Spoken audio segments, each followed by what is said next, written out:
welcome to this breakout session. My name is Jamie House, and I have the pleasure of being the moderator for this session. I hope that it's a really easy job, because you're going to ask a lot of questions. So we're going to focus on geopolitical risk, and particularly focus on China.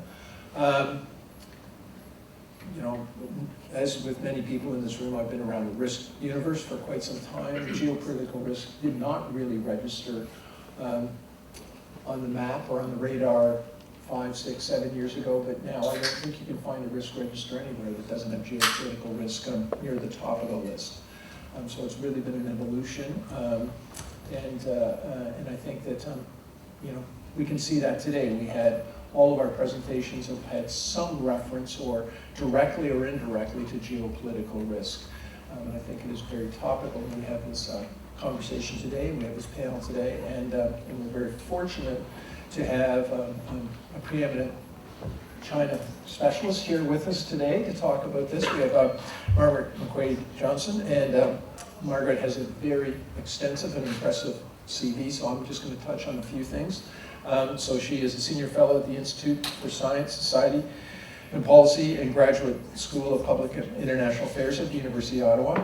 She's a distinguished fellow at the Asia Pacific Foundation of Canada, and she serves on the board of the China Strategy Risk Institute and member of the Canada-US Commission on China. So I don't think there's much that goes on with regards to China that thought leadership within North America that Margaret's not involved in, so we're very fortunate to have you here today. Sort of a format, Margaret's going to make some opening remarks, and we have a number of mic runners here, and as I said, I hope to work very little and have you work, and Margaret work, so we will, with that, we'll turn it over to Margaret. Thanks very much, Jamie. As we heard this morning from our keynote speaker, Niall Ferguson, the geopolitical stresses across the world are now more severe than they've been in many decades. The Russian invasion of Ukraine has caused a humanitarian crisis, huge loss of life, destruction of infrastructure, and disruptions to a fragile global economy slowly recovering from the pandemic.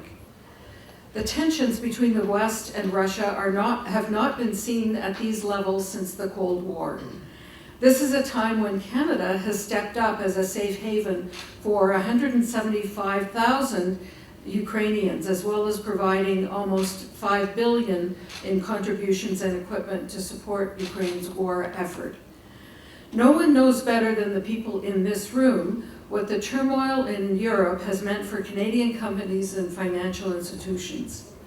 While the current global economy has been characterized by high inflation, rising energy costs, housing pressures, and supply chain disruptions, you've been navigating as best you can the economic fallout. Knowing the need to protect Canadian companies, investors, and pensioners in increasingly complex markets, with sanctions to be factored into your planning.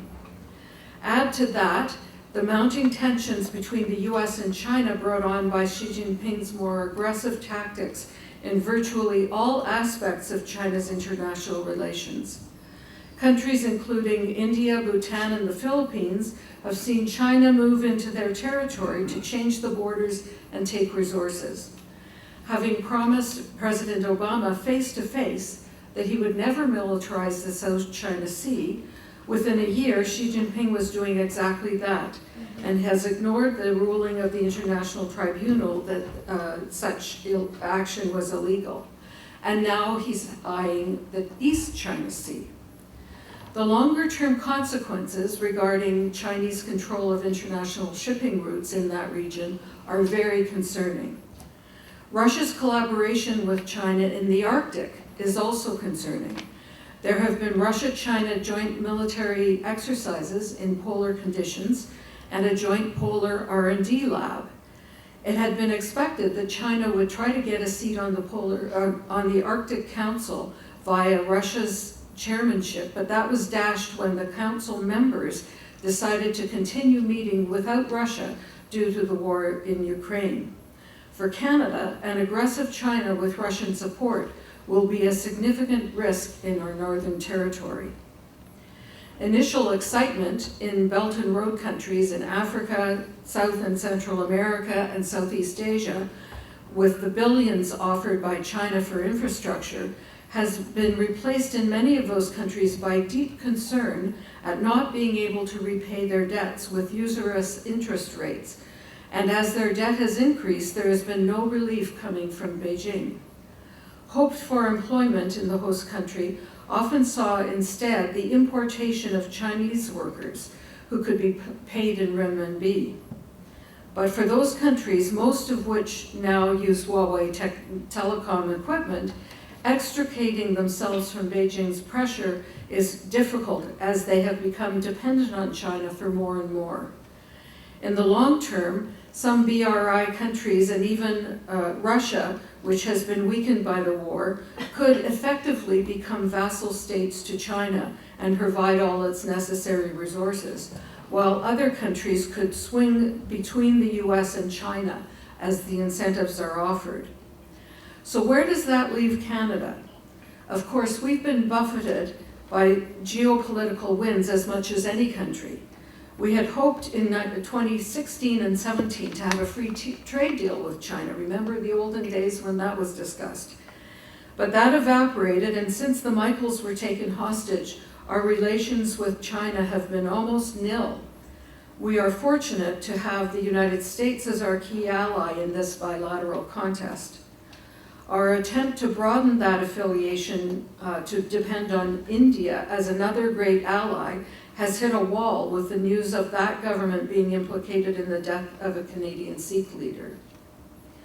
I was a friend of China for 40 years since my first extended trip in 1979.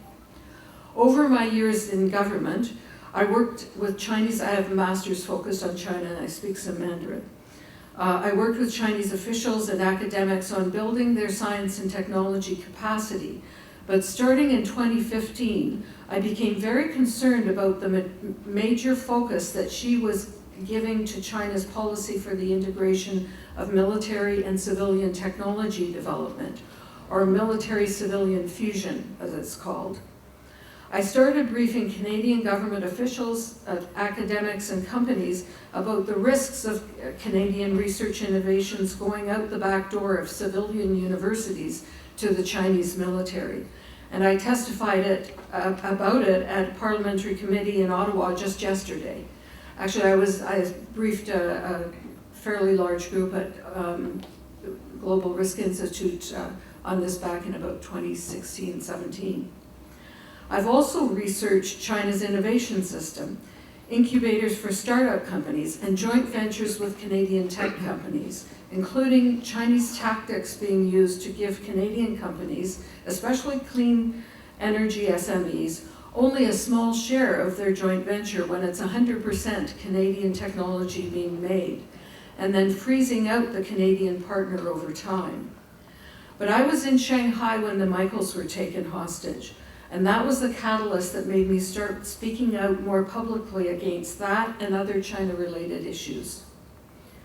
China has seen key economic factors drop in recent months, and I mention them because I see them as big red flags, so to speak, for Canadian businesses investing in China. For example, consumer demand has weakened with increases of 18.4% and 12.7% in April and May, respectively, dropping to 3.1% and 4.6% in June and August. There is a weakening GDP growth, with 0.8% in April to June over Q1 and a forecast of 4.5% for 2023, down from the previous forecast of 4.9%. Exports fell by 14.5% in July compared with a year earlier, while imports dropped 12.4%. There's very high debt. At the national level, it's US dollars 10 trillion, and cities are also a significant concern at 9 trillion. Youth unemployment was 21.3% in June, And that was such a high level that the decision was made by the regime to stop publication of the stats. Further, Chinese economists have been instructed not to speak publicly about their work. The regime doesn't want bad news to get out to their citizens. Top leaders will control what stats and economic analysis are made public. All of this, of course, is lowering business confidence. In China, stability is critical for the party's continued hold on power, and therefore it's critical for the current leadership. It's always been said that the people will support the government as long as they can continue to see strong economic progress. Protests in the street around youth unemployment could lead to brutal police responses against recent grads from universities who have worked so hard to get a degree only to find that they're delivering food on a bike. Many of them currently are. Their parents and other relatives share their concerns. Of course, stability is also important for both domestic and foreign investment in China, and therefore for continuing economic growth, but both have been taking a hit. Domestic fixed asset investment growth slowed to 3.2% in August, down from 3.4% in July. Foreign direct investment went from 20.5 billion increase in Q1 of this year down to 4.9 billion increase in Q2, the lowest level on record going back to 1998. Foreign capital used in China declined 9.8% in January to July this year over the same period last year. In fact, in many respects, Chinese decision-making has been erratic when it's stability that's needed. We've seen the on-again, off-again COVID policy that killed tens of thousands of people and businesses and saw protests in the streets. CEOs and bank executives have disappeared suddenly or been given an exit ban. Understandably, this makes other CEOs feel insecure. Companies like Ant Group have been broken up to be less powerful, in that case because Jack Ma was being publicly critical of the regime's regulatory policies on tech companies. The real estate sector appears to be imploding. In August, sales were down 26% year over year, and starts were down 23%. In response, Beijing suddenly tightened real estate rules with little time to adjust, and then reversed policy, further increasing uncertainty. Major real estate companies, Evergrande and Sunac, filed for bankruptcy, and Country Garden filed for an extension on repayment of its 8th bond. This is affecting the key sector where Chinese people have historically put their savings. They like tangibles, not money in a bank. Furthermore, many companies in the insurance industry are effectively insolvent. Some, like Anbang Insurance, have collapsed. China's 86 life insurance companies saw their combined earnings plunge by 57.3% in 2022, and Evergrande Life Insurance refused to release results for several years and has been bought by a consortium of 5 state-backed organizations now. These trends are leading to instability and a loss of business and public confidence. What the leadership needs to do instead is to introduce flexibility reforms in the financial sector to allow those institutions to provide more support for private companies, especially small and medium-sized companies that will bring innovation and job creation. Instead, Beijing focuses on state-owned enterprises and continues to keep a tight rein on companies. All this creates challenges for other countries and their companies. After years of problems in their joint ventures, many foreign companies are now diversifying to other countries in the region. There is an added benefit that other countries follow rule of law and have less erratic policies and practices, and CEOs don't need to work about being disappeared, as it's called in China. Canadian companies in China have seen an increasing role of CCP, that's the party, committees in every workplace. They are no longer, quote, just organizing birthday parties, unquote, as some used to say. Instead, the party committee is now often substituting its own decisions for management's. In the banking sector, we've seen the dramatic measures taken by Canada's Minister of Finance to protect the security of savings and investments in Wealth One from the actions of its 3 Chinese founders, as well as security risks in their buildings. My hat goes off to Jamie and his colleagues at OSFI on these concrete measures. Pension funds have been very invested in China, with CPPIB at almost 9.8% of its investments. That's more than 50 billion of Canadians' pension money at stake in a volatile country. Yes, some individual investments still look strong, but perhaps the regime just hasn't gotten around yet to the top-down direction of the policies for that sector. It's taking it sector by sector. So which sector will be next? Authorities have started in recent months to investigate the health sector with a focus on corruption and detention of sector leaders. If a Chinese recession anticipated by some materializes, pension and other investments will be impacted. Some pension funds are pulling back on certain investments such as real estate and new private equities. That's very interesting to see. Clearly, they are reading the market changes and the recent economic downturn, though not yet getting out ahead of the markets. And one really regrettable trend I've seen is for pension funds to push back on incorporating human rights into their decisions. Some say they do incorporate human rights and Canadian values without being able to describe the process in detail or identify significant surveillance technology companies such as Alibaba, Tencent, and SenseTime that they've dropped from their portfolios for their role in repression of millions of Uyghurs, Mongolians, Tibetans, and now even many Christians who are being held in indoctrination camps in the basements of urban office buildings. Hundreds of thousands of Uyghurs have been sent to factories across China where they're making products for Western companies, implicating all of us. More than 1 million Uyghur children and 1 million Tibetan children are in residential indoctrination schools, often very badly clothed and fed, and they can't see their families because the family members, the parents, have become forced labor or have been sent for long prison terms. Of course, companies have ESG objectives, so overlooking these socially repressive policies is really surprising. But some in their public reports cite the ESG trade-offs that are made to ensure the biggest impact on investment returns or focus more on sustainability. So in addition to excising Chinese surveillance technology companies through decisions one by one, what else can be done?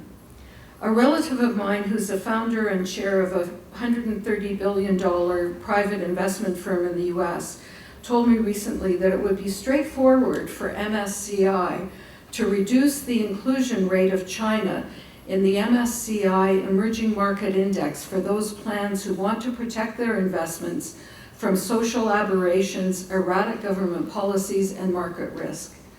It's currently at 29.79%, China is, of all emerging markets. Certainly, if several Canadian pension plans were a significant investment footprint and requested it together, it could happen. In Canada, our companies are in better shape than some due to our Indo-Pacific strategy, which provides trade and financial support for diversification. Though admittedly it's taken a hit as India was a cornerstone for the strategy. The federal government is putting $2.3 billion into concrete initiatives over the next 5 years to ensure that it's successful. Further, we have to gauge not just our relations with China and India, but also with the US, which is focused now on technology and national security. We need to align where we can with our closest ally and others in the Five Eyes. This includes aligning our policies regarding company research collaborations. It should also mean that Canada could contribute advanced technology solutions to both AUKUS and the Quad. Of course, there are several wild cards there, and some that don't seem to be so wild on sober reflection. One is a Trump win in next year's election, which could see a pullout of US resources and support for Ukraine, and an emboldened Putin moving to take more of that country and weaken NATO. It could also see the US giving Xi Jinping and other autocratic leaders more latitude to act without check against other nations while insisting on better trade deals with the US. In that case, Canada and other US allies will be in for a rougher ride than the first Trump administration. Looking towards the future in Asia, prospects for China in the longer term are going to see significant population decline. In 2022, China's population fell by 850,000 for the first time. That will continue. In response, the regime is encouraging and even paying couples to have more children, but they're resisting. Bringing up kids in China is expensive, so the regime has opened up Chinese citizenship to those who have been so-called friends of China. Not surprisingly, there haven't been many takers. In the face of economic uncertainty, and in order to distract disenfranchised citizens, Beijing could ramp up nationalist support with its planned takeover of Taiwan. China's citizens are known to be easily rallied when prompted by propaganda from the same companies that we're investing in. Attacking sooner, rather than in 4 years, could have the advantage in leaders' minds of completing the takeover successfully before the next review of the National People's Congress in March 2028, where leadership will be a factor. After all, reunification was the key justification for lifting Xi Jinping's term limits. And some Chinese hope to acquire Taiwan's semiconductor company, TCMS, although its executives say it will just close down due to the lack of parts from other countries. China has been taking notes from Russia on what not to do in a war waged to take over a democratic neighbor. And the daily flyovers by more than 100 military planes and circling of the island by planes and ships are more than intimidation. They're practicing. Such an attack on Taiwan would result in a sudden exodus of investments from China as companies move to protect themselves from a potentially long freeze in relations. So I'd say best to get out before that starts. Thank you.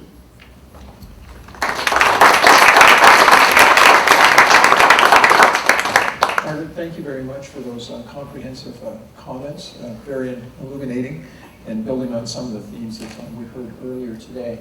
I guess a bit of a mystery for some people, and certainly for me, is what is China's end game? Oh, actually, it's not a mystery at all. You just read their strategic plans. Okay. And their plans and their targets go out to 2050. But when they say 2050, they mean 2049, because that's the 100th anniversary of the takeover of China by the CCP. So it's very clear they've got targets for 2030, being the most advanced in AI for 2030, targets for being the most advanced military by 2035, and other targets for 2040 and then 2050. And so it's actually quite openly available in their documents that you can find online. Okay, so they look to be world leader in they AI? They have a world-leading economy, that's right. Okay, and so it would be a dominant force, and I guess, is that the Belt and Roads is part of that? It's part of it, yes. And it's the Belt and Road has a broader strategy, which is to attract smaller countries to vote with it at the UN and to see China as the way that they can have success. You know, a lot of them have taken the Huawei technology and are getting a lot of products now from China that they didn't have before. But I think what it's doing is it's potentially turning a lot of those into vassal states. And Neil, who spoke with us this morning, talked about two superpowers with their associated allies, China and the US, and then a network of other countries that go between those. I would see it a little nuanced difference, and that is that China's allies aren't really allies, they're customers. And as I say, potentially vassal states. Even Russia. Russia is massively weakened by this war, and is getting closer and closer to China, but China just sees it as a means of resource development and access to the Arctic, which they want to use for both resource development and shipping lanes. Okay, fair enough. There certainly is a great deal of stress, economic stress within China that you touched on. What is going to help them turn the corner? What do they need to do? Like you touched on, stability is a primary objective there, so what's going to help with that? Well, unfortunately for them, their whole approach to policy development is top-down. And what they should be doing is working more at the community and SME level to support innovative companies, but instead they're relying on their state-owned enterprises to have a trickle-down effect of the SOEs. And that's not working for them so far, and as their economy weakens, it's really not going to be working for them. And they're now, even the SOEs are very much in debt themselves, and so there's no obvious solution to this until they change their economic policies significantly. Okay, thank you for that. Once again, we have a question. We have two questions here. Okay. Here, can I pass you the mic? Sure, I'm pretty loud, but sure. That was really great, thank you. How does all of this impact, or what do you see as the core impacts to Canadian banks? To Canadian banks. You have to look at what exposure you have in China and the exposure of your customers in China. That's really critical. And a lot of companies today, Canadian companies included, are still hoping that things will go back to the way they got used to it when there was the attraction of one big China market and so much money to be made, so much money promised. And they just like it to go back to that, the way it was under Hu Jintao and Zhu Rongji. Zhu Rongji and Jean Chrétien got along really well, and Zhu said that Canada is China's best friend in the whole world. Well, they would never say that today. And so those times have passed, and Canadian companies need to recognize that and diversify to the extent that they're dangerously exposed. A lot of them are already starting to diversify and finding companies for their supply chains in other places, moving factories out of China to Vietnam and Laos and Thailand and other countries in Southeast Asia. We have the big advantage now of Canada's Indo-Pacific strategy, where a lot of resources are being put into helping Canadian companies find new markets. There were probably other people calling for an Indo-Pacific strategy, but when Global Affairs Canada asked me back in 2019 for some ideas for solving the China crisis that we were in the depths of with the Michaels kidnapping and so on, I proposed a range of things, but one of those things was an Indo-Pacific strategy specifically for Canadian companies to diversify to other countries in the region that follow the rule of law. Because it's very difficult for a Canadian company to really protect themselves when they may find themselves in a commercial bind and get an exit ban on whoever's appointed the leader of their country in China, their company in China, and or even being detained, as has happened with Canadians. We don't hear much about it.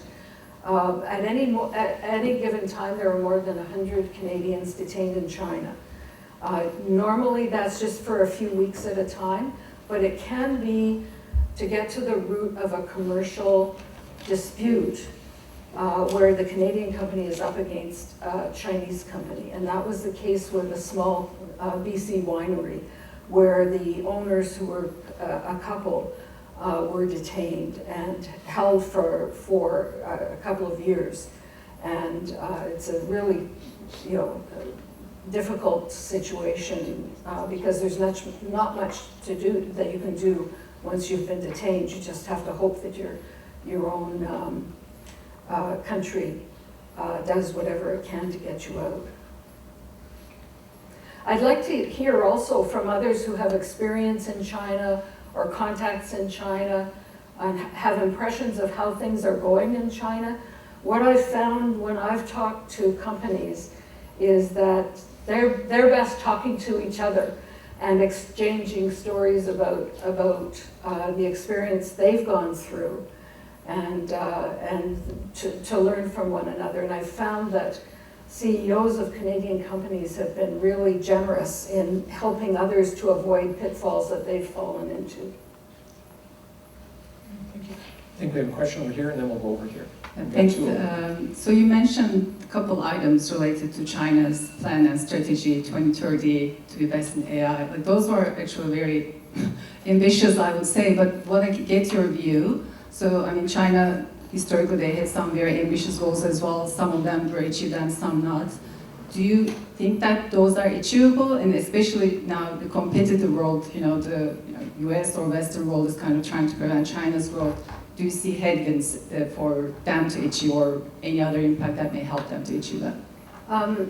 The Australian Strategic Policy Institute that's done a lot of really significant work in this whole area, has a list of 44 strategic emerging technologies, which are the ones that all countries want to be best at. And of those 44, China is #1 best in 37. And the US is just behind China, second behind China. The reason that China is doing so well is that it has been super proactive about going out around to other countries and tapping into their best AI scientists and engineers, their best biotechnology people, their best on all of these fronts, and particularly those that are important to the Chinese military, the People's Liberation Army. So those are things like photonics and quantum computing, advanced materials, artificial intelligence, of course. And this is all I had mentioned this policy for the integration of military and civilian technology development. This is a really proactive strategy on China's part, where civilian scientists and engineers, and we know there are hundreds of thousands of them across China, are compelled to work with the Chinese military if they're asked to, and encouraged to try to find military applications of things. So a Canadian researcher could be innocently partnering with a civilian Chinese researcher and not realizing that their innovations are going out the back door to China. So I think right now, I was appearing at a parliamentary committee on this yesterday, right now our best efforts are to better inform our Canadian researchers. There's already a national security screening that's done on proposals that come forward for federal funding, but that leaves aside a whole lot of other separately funded research.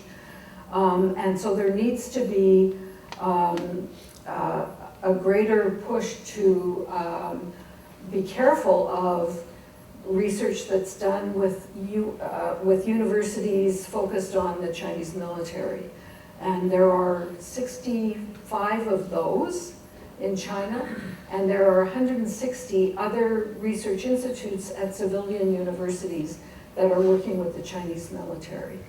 And so we need to have that list given to Canadian researchers and have them told not to partner with those institutions.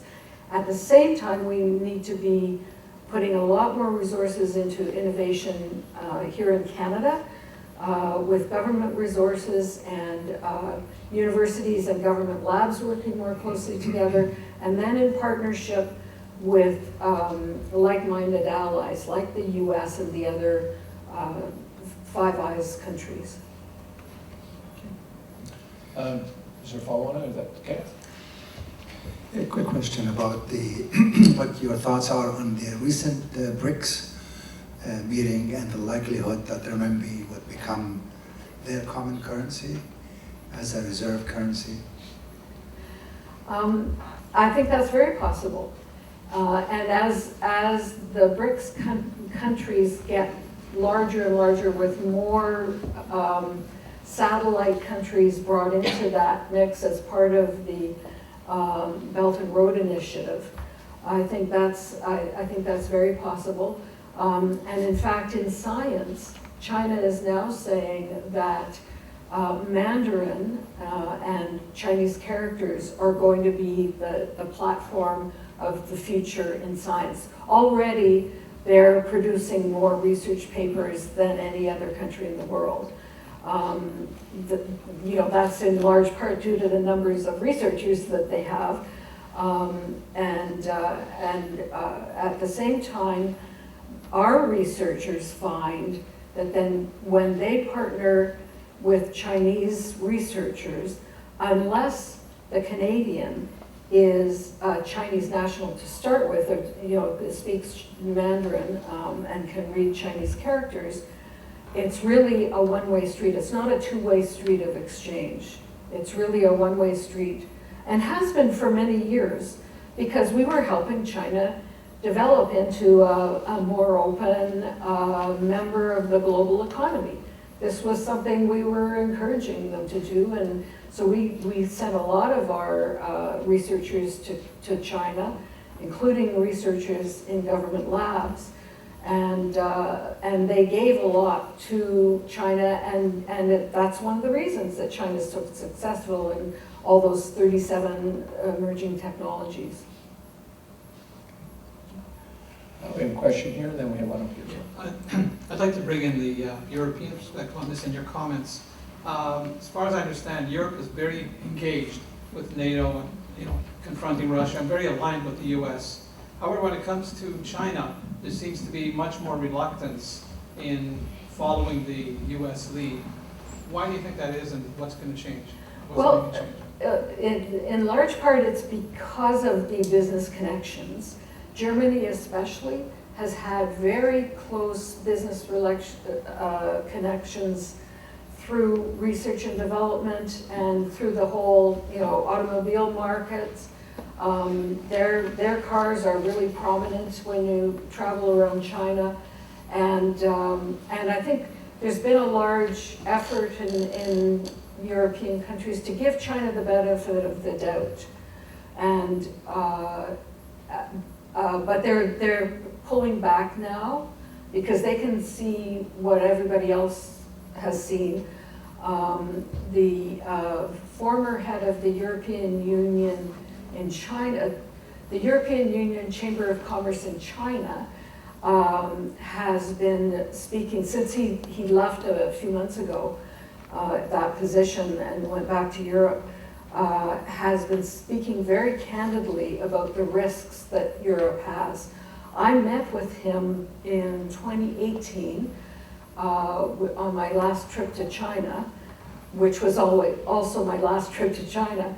And even then, he was raising these red flags as well about things like China's corporate social credit system, which has it that companies have to provide all their data to Chinese authorities.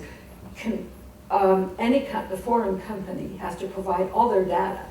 That's a huge step for a company to just hand over all their data to Chinese authorities, but they will be judged on that data, and they will get more R&D benefits or attract tax burdens, depending on what the data shows and how integrated they are becoming with the Chinese markets and what China wants to encourage that company to do.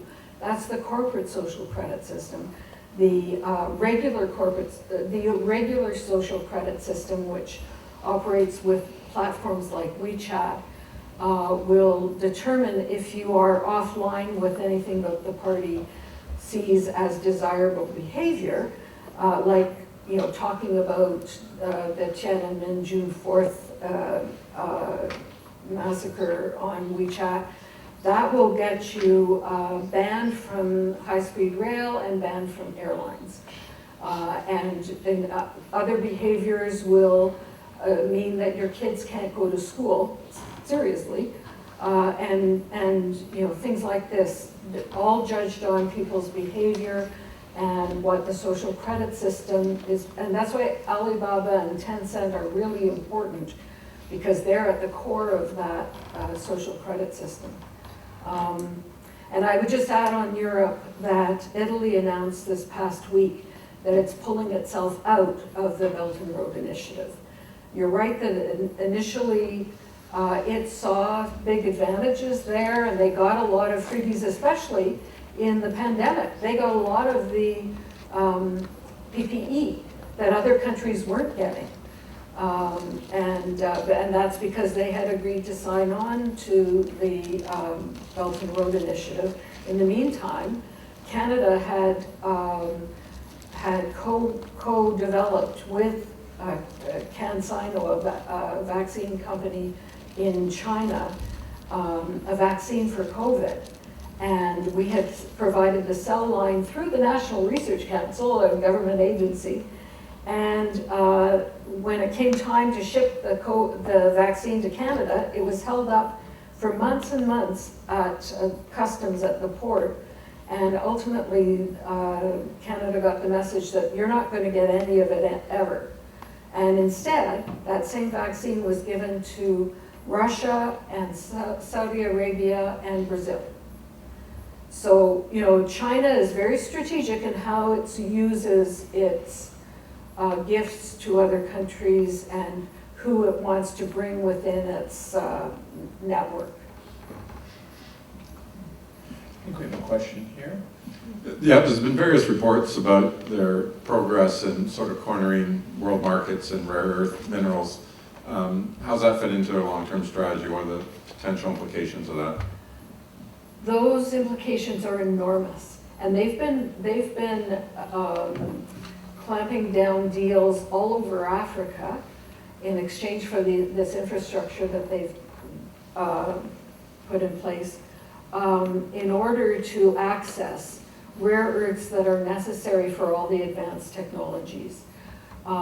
Canada has some rare earths capacity, but it's not even begun to be developed yet.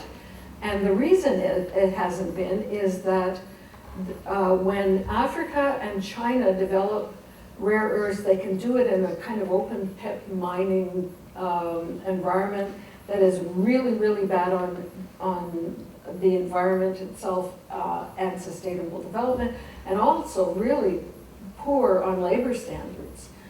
So a lot of people hurt in accidents and so on are killed.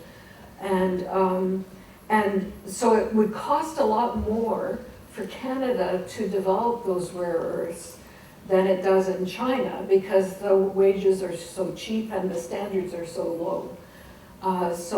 But we plan to do that, and the several departments in Ottawa have been working on that flat out, and we now have a strategic agreement with the US that we will help provide rare earths to the US and other like-minded allies. So it's something really important that Canada can contribute, but we're going to have to spend a lot more money and do it fast in order to step in, because China's got, practically 90%, I guess, of rare earths in the world now, either in China or in mines that it owns in other countries. Pretty impressive, I guess, from one perspective. A question over here, and then I think we have a question here as well. Maybe we can go to the question over here first. Thank you. So Niall painted an interesting Taiwan scenario this morning, where instead of military landing on the beaches of Taiwan, it would be more I guess a squeeze of the country as a whole. Just wondering if you might kind of reflect on that scenario and whether you see that as well, and especially in light of what he described as putting the US president at that point for a very difficult dilemma. I've thought a lot about this, and I've written on Taiwan, and I work closely with the Taiwan Economic Cooperation Office in Ottawa, and it's a huge concern. I'm pretty close to where he is on my thinking of it. The difference is that he actually pegged it to an election year, and early in an election year, and that actually has a lot of merit in terms of a strategy on China's part. And you have to understand that China is super, super good at strategies and tactics, and doing one thing over here so it'll affect something else over there. We're not good at that at all, and as matters of policy principle, we avoid doing that because it could make matters worse. So I've participated in a tabletop exercise in Washington about what could happen in a conflagration if there's a takeover or attempted takeover of Taiwan. And there have been dozens of those, and those tabletop exercises, and the US always loses. And in my mind, it's like a home game for China and an away game for the US. And a very complex thing for them to manage, almost impossible, I would say, in an election year. And I do believe they'll surround the island. There are already issues about the cable. They've cut Taiwan cable from the mainland before, and as I say, I think they're practicing surrounding the island. Taiwanese are getting used to seeing these planes every day. 140 a day. And ships, lots of ships surrounding the island. I can't imagine how they're living, except that everyone I know from Taiwan says it's just normal. It's just normal, but one day it won't be. One day it'll be different. And the Chinese have been using big car ferries to practice. They take soldiers out into the ocean, and then they practice disembarking onto the Chinese mainland from these car ferries. And so there's a lot of practicing going on, and the Taiwanese people are very smart and they're very brave. The Hong Kong people were very brave too. More than 1 million would come out in a day for protests in the streets. But we see where Hong Kong is today. And so I'm very concerned about that scenario. I think Xi Jinping needs probably to get to have what he calls peaceful reunification of Taiwan. The Communist Party has never owned Taiwan, so it's not reunification. But he wants to take over, I think, before March 2028, which is the date of the next big Congress, when leadership will be discussed. And he needs that to be done successfully. So he can't do it 6 months before the Congress. He has to do it with enough years to make sure that it's successful and that everything's calmed out by March 2028. I think we have a question here. Yep. You've actually kind of anticipated my question, because I wanted to ask about Hong Kong and how you think things will develop further into the future and what Canadian institutions need to be mindful of, because many of their Asia-Pacific operations are based out of Hong Kong.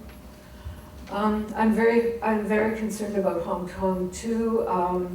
As was said, I'm a member of the China Strategic Risks Institute, which is a global think tank. 3 of our core board members have bounties on their heads now from Hong Kong. That means they can never be safe for the rest of their life. They've been told that they won't be safe for the rest of their life, and some have kids. It's a problem. On the ground in Hong Kong, it's, people are very constrained about what they say and who they can say it to. The whole education system is changing. Significant numbers of books have been taken out of libraries. So basically, it's becoming a mainland city, but not Shanghai or Shenzhen or Beijing. It's going to be a middle level city. And that's a huge problem for financial institutions because it's been such a hub. Lawyers are being laid off now from law firms in Hong Kong because there isn't as much business going on. And so many pro-democracy legislators are now in prison and facing very long sentences. And so on every level, it's getting worse.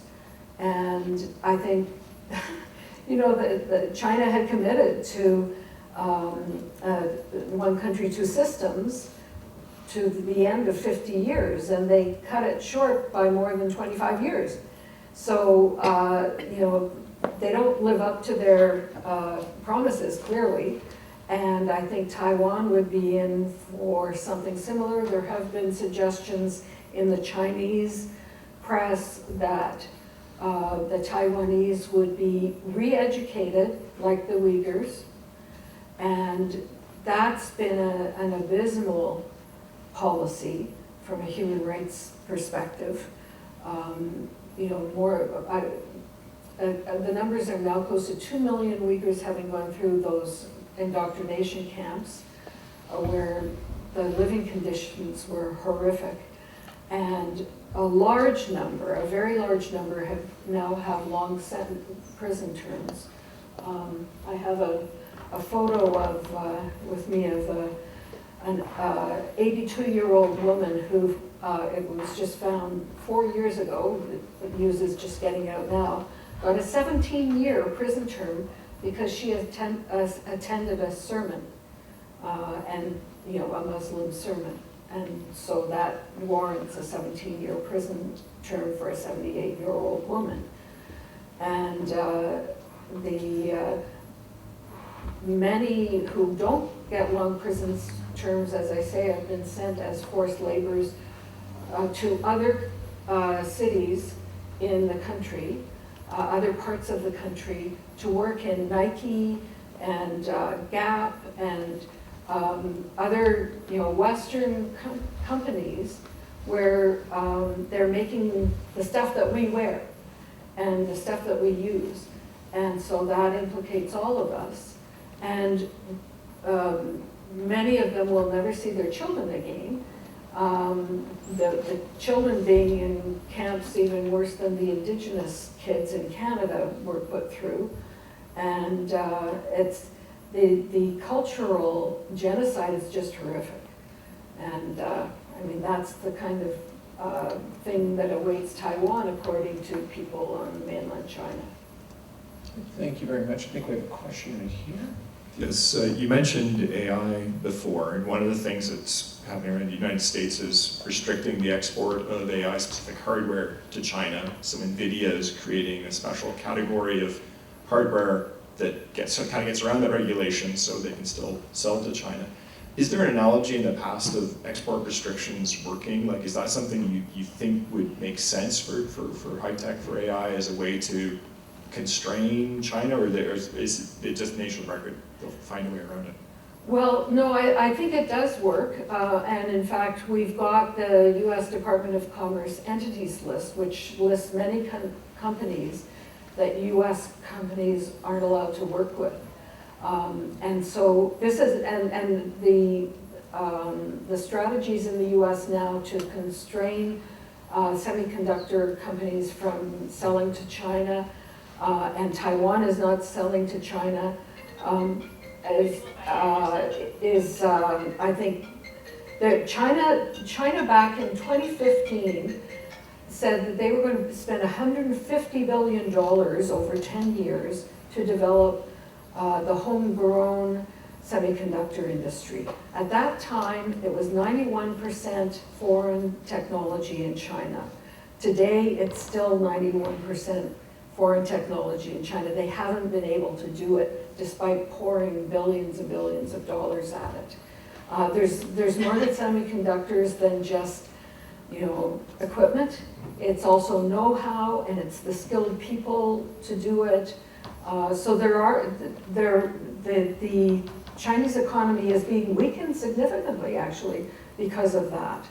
And AI is just another dimension of that, those kinds of factors. We have a question here, and we have 5 minutes, and then I think we have, so one here, and then we'll see how we're doing time-wise. So, Oh, here, here first. oh, you first. Yeah. Yeah, can you hear me? Yep. So I guess I will just quote Biden, who a couple of months ago mentioned that, it's to define the relationship with China more like a competition rather than rivalry. So I guess my question is, based on what you mentioned, that we're kind of behind on many areas, the red materials, the advanced technologies, how would you assess the Western capabilities to deal with such a giant like China? And second question, kind of follow-up, is what do you think our advantage in this game? Our advantage, I think, is our people, because we still have really top-notch people, and when the US, Canada, and Europe can work together on technology development, I think that'll be very powerful. We're not doing it enough, and partly that is because we have so many connections to collaborate with China. And so we have to look at pulling back on some of those and focusing more on building up the US and like-minded countries.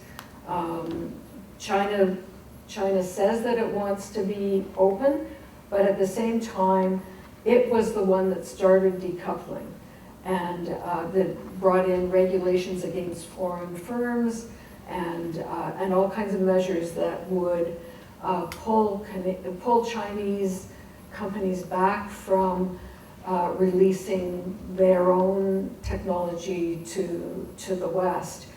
For example, there's a massive scientific research database that China has. Up until March of this year, foreign researchers had access to it. Now that's completely cut off. For the last 6 years, there's been a strategic technology review of all research publications in China, whether they're just Chinese or with foreign researchers as well. And if the technology is deemed to be sensitive and important for China's security and priorities, it will not be published. So, they're doing this themselves, and I guess I would say they started it. People talk about whether the West should be decoupling. I think we certainly should be de-risking, and that's different for every single company, how you assess that. But decoupling, we will always need to have communications with them, and actually, that reminds me, just last week, there were 2 new working groups that Washington set up with Beijing on on financial institutions and the economy. And that's really important because we have to be talking to each other, especially at the superpower level, and because there can be mistakes made and misunderstandings, and the more we're talking to each other, the better, but we need to do that in a defensive stance, in the sense of not handing over all our best ideas to them. How are we doing time-wise here, John? 1 minute. 1 minute. Is it a short question? Short. Okay. Back to, sorry, a couple of comments ago on the Taiwan conflict.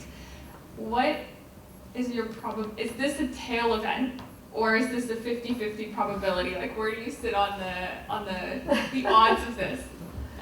Xi Jinping has said that he's going to do it, and I think we have to take him at his word. The PLA and the PLA Navy have been all over Taiwan in all these exercises. You know, how can they not do it? Of course they're going to do it. The question is timing. And for the last 15 years, Washington commentators have been saying it's not going to happen for another 5 years. And they're still saying it's not going to happen for another 5 years. And I'm glad that Neil Ferguson is now saying it could happen as early as January. That's a scary thing. And I don't think the US is ready for it. We certainly aren't. And you know, what happens with the flight of companies, foreign companies from China, because all hell's going to break loose at that point, and all kinds of retaliatory sanctions, and it's going to be a very bad scene at that point, whenever it happens.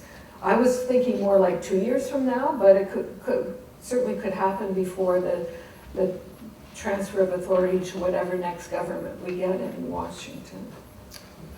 So I think we're going to have to call it there. So look, one of my objectives was to have an engaged session with you participating, and I think we achieved that. I think that that's testament to your knowledge and the interest in this area. So thank you very much for sharing with us. It was excellent. Thank you.